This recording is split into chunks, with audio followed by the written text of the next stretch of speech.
दोस्तों, यदि हम आपसे कहें कि आज के समय दुनिया के सारे पेमेंट सिस्टम को एक तरफ रख दिया जाए और भारत के यूपीआई को एक तरफ, तो शायद ये कंपैरिजन आपको सही ना लगे। लेकिन आप देख पा रहे होंगे कि भारत के यूपीआई को आज दुनिया के आधुनिक से आधुनिक देश ने एक्सेप्ट करना शुरू कर दिया है और अब अगला नंबर कतर का लग चुका है। जी हाँ, जल्द ही कतर के अंदर यूपीआई फुल्ली लॉन्च हो जाएगा, जिसके बाद वहां पर रहने वाले भारतीय इसी के साथ कतर के नागरिक भी आसानी से भारत में लेन देन कर पाएंगे। दूसरी खबर भारत के डिफेंस सेक्टर से है, जहां पर भारत ने चलती हुई ट्रेन से अग्नि प्राइम मिसाइल का परीक्षण किया है और पहली बार भारत ने ऐसी कामयाबी हासिल की है। तीसरी खबर भारत, चीन, अमेरिका और यूएन से सामने निकल के आ रही है, जहां पर विदेश मंत्री एस जयशंकर जी ने यूएन के अंदर एक बहुत अच्छा सवाल किया है। लास्ट अपडेट मिडिल ईस्ट से सामने निकल के आ रही है, जहां पर एक्सपर्ट्स ने कई खुलासे करने शुरू कर दिए और भारत को एक तरीके से चेतावनी दी जा रही है कि पाक, सऊदी जैसे देशों के साथ मिलकर के जिस नए नाटो को बनाने की तैयारी में है, डेफिनेटली आगे चल के भारत के लिए एक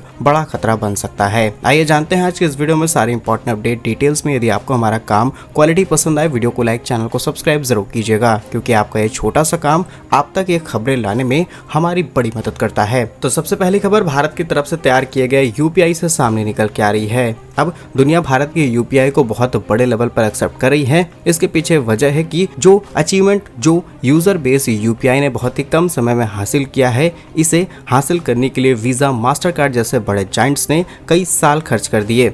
लेकिन भारत के यूपीआई ने भारत में पेमेंट सिस्टम को इतना ज्यादा इजी कर दिया कि यूरोप तक को पसंद आ गया और उसके बाद यूपीआई को इंटरनेशनल होना ही था। देखते ही देखते भारत का यूपीआई एक्सपेंड होना शुरू हो गया। श्रीलंका, नेपाल, भूटान, न जाने कितने देशों ने एक्सेप्ट किया और लगातार इन देशों की संख्या बढ़ती चली जा रही है। अगर हम और ज्यादा डिटेल्स आपको बताएं तो UPI, that is unified payment interface, जिसे एनपीसीआई ने तैयार किया था और अब एनपीसीआई के under NIPL, that is international payment limited और कतर नेशनल बैंक के बीच एक इंपॉर्टेंट पार्टनरशिप हुई है। इस पार्टनरशिप के बाद इसी महीने से अब कतर के अंदर भी यूपीआई सुविधाएं शुरू हो जाएंगी। कतर ड्यूटी फ्री यानी कि हमाद इंटरनेशनल एयरपोर्ट पहला स्थान बना है, जहां पर यूपीआई भुगतान एक्सेप्ट किया जा रहा है। आइए नंबर से समझते हैं क्या कुछ चल रहा है यूपीआई को लेकर के इंटरनेशनली। कतर यूपीआई स्वीकार करने वाला दुनिया का 8वां देश बना है। इससे पहले Nepal, Bhutan, Singapore, France, UAE, Sri Lanka जैसे देशों ने यूपीआई पेमेंट सिस्टम को ऑलरेडी अपने कंट्री में लॉन्च कर दिया है। दूसरा, इंडियन टूरिस्ट कतर के अंदर विदेशी करेंसी एक्सचेंज का झंझट अब बिना मोबाइल ऐप और अन्य प्रोसेस से गुजरना नहीं पड़ेगा, बल्कि फोन पे, गूगल पे जैसे चीजों का इस्तेमाल करते हुए क्यूआर स्कैन करके रियल टाइम भुगतान कर पाएंगे। पॉइंट नंबर 3, भारतीय टूरिस्ट कतर में दूसरा सबसे बड़ा अंतर्राष्ट्रीय विजिटर ग्रुप है, जिससे यह सुविधा लाखों लोग तक आसानी से पहुंचाई जा सकती है और ये बहुत स्ट्रेटेजिकली भारत की तरफ से यूपीआई को लॉन्च किया गया। इसके अलावा कुछ देशों के साथ लगातार बातचीत चल रही है, जिसमें मॉरिशस, संयुक्त अरब अमीरात जैसे देश भी जल्द ही भारत के यूपीआई को अपनाने वाले हैं। और अभी तो शुरुआत है, क्योंकि यूपीआई का टारगेट है और वैश्विक नीति है कि 2025 के अंत तक लगभग 20 देशों में इसे लागू करना है और जिस लेवल पर हम काम कर रहे हैं, जल्द ही इस टारगेट को हम अचीव कर लेंगे। अब इसके होने से भारत को डेफिनेटली फायदा मिलता है। भारतीय प्रवासी जो दूसरे देशों के अंदर है, वो आसानी से पेमेंट कर सकते हैं। हम अपने परिजनों को आसानी से पेमेंट भेज सकते हैं। टूरिस्ट को बहुत ज्यादा फायदे मिलते हैं। बहुत सारे पेमेंट गेटवे से होकर के नहीं गुजरना पड़ता। बहुत सारे टैक्सेस, बहुत सारे चार्जेस से आसानी से बचा जा सकता है और ट्रांजैक्शन प्रोसेस को इजी बनाना, दैट मीन्स कि अपने देश के अंदर पैसा लाना और ज्यादा आसान हो जाता है। नेक्स्ट इंपॉर्टेंट अपडेट डीआरडीओ से सामने निकल के आ रही है, जहां पर डीआरडीओ के लिए कमेंट बॉक्स में जय हिंद जरूर लिखिएगा, क्योंकि डीआरडीओ ने एक और बहुत बड़ी सफलता हासिल की है। भारत ने 24 सितंबर 2025 को defence research development organisation, that is DRDO की ओर से एक intermediate range Agni prime missile का सफल लॉन्च किया, वो भी रेल लॉन्चर से। यह मिसाइल ट्रेन आधारित मोबाइल लॉन्चर से दागी गई, जो कि भारत को दुनिया के उन देशों की लिस्ट में लाकर के खड़ा करता है जिसमें अभी तक रूस, अमेरिका, चीन ही शामिल हैं। अगर हम भारत के इस परीक्षण के और ज्यादा डिटेल्स आपको बताएं तो अग्नि प्राइम मिसाइल की मारक क्षमता लगभग 2000 किलोमीटर की है, जो कि मध्यम दूरी की बैलिस्टिक मिसाइल सीरीज में आती है और रेल लॉन्चर से दागने का पहला परीक्षण था, जो कि सफल रहा, जिसमें भारत का मिसाइल लॉन्चर सिस्टम अधिक मोबिलिटी और अधिक और ज्यादा फ्लेक्सिबल हो जाता है। ये सेफ भी है, सिक्योर भी है और सबसे बड़ी बात कि इसकी फ्लेक्सिबिलिटी इतनी ज़्यादा इजी है, हम ट्रेन के माध्यम से भारत के उन कोनों तक ले जा सकते हैं अपने हथियारों को, जहां तक पहले पॉसिबल नहीं था और ऐसे डिप्लॉयमेंट भी बहुत ज़्यादा आसान हो जाती है। तो ये भारत के लिए किसी नई सक्सेस से कम नहीं है। और रेल से लॉन्च होने का एक सबसे बड़ा फायदा सुनिए, यह रेल बेस्ड मोबाइल लॉन्चर किसी स्पेशल यानी कि फिक्स साइट पर निर्भर नहीं रहता है, बल्कि पूरे देश के रेल नेटवर्क पर कहीं से भी, कभी भी, किसी भी जगह से ये सुविधा इस्तेमाल की जा सकती है। तो आप समझ सकते हैं कि ये कितना और सफल परीक्षण था भारत के लिए। फिलहाल इसकी क्वालिटीज बताएं तो ये मिसाइल आसानी से बहुत ही सटीक निशाने लगा सकते हैं। इसके अंदर बहुत ही एडवांस नेविगेशन सिस्टम का इस्तेमाल किया गया है। इसके अंदर तेज रिएक्शन का है, यानी कि छोटे समय के अंदर आसानी से लॉन्च हो सकती है, भले ही ये आपको छोटी दिखाई दे रही हो। मजबूत इसके अलावा इसके कंटेनर बॉक्स को भी बहुत ज्यादा मजबूत और एडवांस क्वालिटी से डिजाइन किया गया है, जो कि इसे धूल, बारिश, गर्मी हर जगह से बचाता है। फिलहाल ये मिसाइल परीक्षण स्ट्रेटेजिक फोर्सेस कमांड के लिए बनी है। परीक्षण ओडिशा के चांदीपुर इंटीग्रेटेड टेस्ट स्टेज से किया गया। अगर इससे भारत को होने वाले फायदों की बात की जाए, पहली चीज की भारत ने आत्मनिर्भर भारत मिशन के तहत ही इसे तैयार किया है। अग्नि सीरीज की छठी मिसाइल है, जो कि पहले से ही सेना में तैनात की गई है, तो इसे ऑपरेट करने में कोई दिक्कत नहीं होने वाली।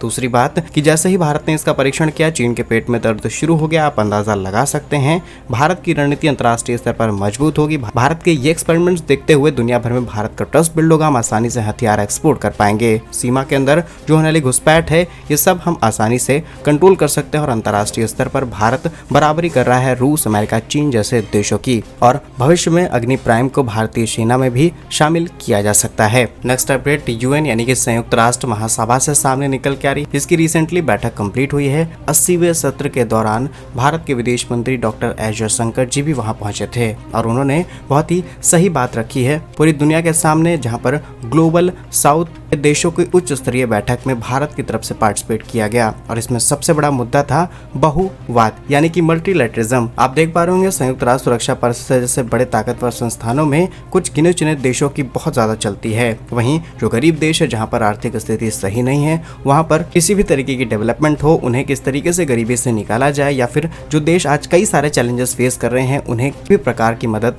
नहीं मिल पाती है। उन्होंने कहा कि आप खुद ही देख लीजिए कि यहाँ पर किस तरीके से बहुपक्षवाद चल रहा है। आज रूस यूक्रेन के बीच में है, भारत पाक के बीच में, सऊदी पाक जैसे देश इंपॉर्टेंट डिफेंस पैक्ट साइन कर रहे हैं। क्लाइमेट चेंज की घटनाएं, business, trade, stability, international payments, international investments, लगातार इंटरनेशनल बैंक्स के अंदर जो इंटरेस्ट रेट बढ़ता चला जा रहा है, इतने सारे उदाहरण हैं, इतने सारे चैलेंजेस हैं दुनिया के सामने और यहाँ पर बैठे हुए ताकतवर देश किसी भी तरीके से किसी के बारे में नहीं सोचते। यहाँ पर ज्यादातर देश सिर्फ अपना अपना इंटरेस्ट सोच रहे हैं, जो कि बात बिल्कुल सही है। अगर आप आज के समय दुनिया की आर्थिक स्थिति निकालेंगे तो कोई ना कोई देश आपको एक तरफ झुकता हुआ नजर आ जाएगा, जो आने वाले समय में दुनिया के लिए ठीक नहीं होगा। तो जयशंकर जी की तरफ से यहाँ पर सीधे सुधार की मांग की गई है कि अगर सुधार नहीं किया जाएगा तो डेफिनेटली आगे चल के कई चैलेंजेस फेस करने पड़ सकते हैं दुनिया के सभी देशों को। नेक्स्ट इंपॉर्टेंट अपडेट सऊदी और पाक के बीच हुई डिफेंस पैक्ट से सामने निकल के आ रही है, जिस पर भारत की तरफ से सऊदी से एक रिक्वेस्ट की गई है। असल में पाक और सऊदी के बीच जिस तरीके का डिफेंस पैक्ट साइन हुआ है, यानी कि पाक पर किसी भी तरीके की सैन्य कार्यवाही सीधे सऊदी पर मानी जाएगी। अब ये दो ताकतवर देश हैं, लेकिन अगर सऊदी पर भी किसी तरीके की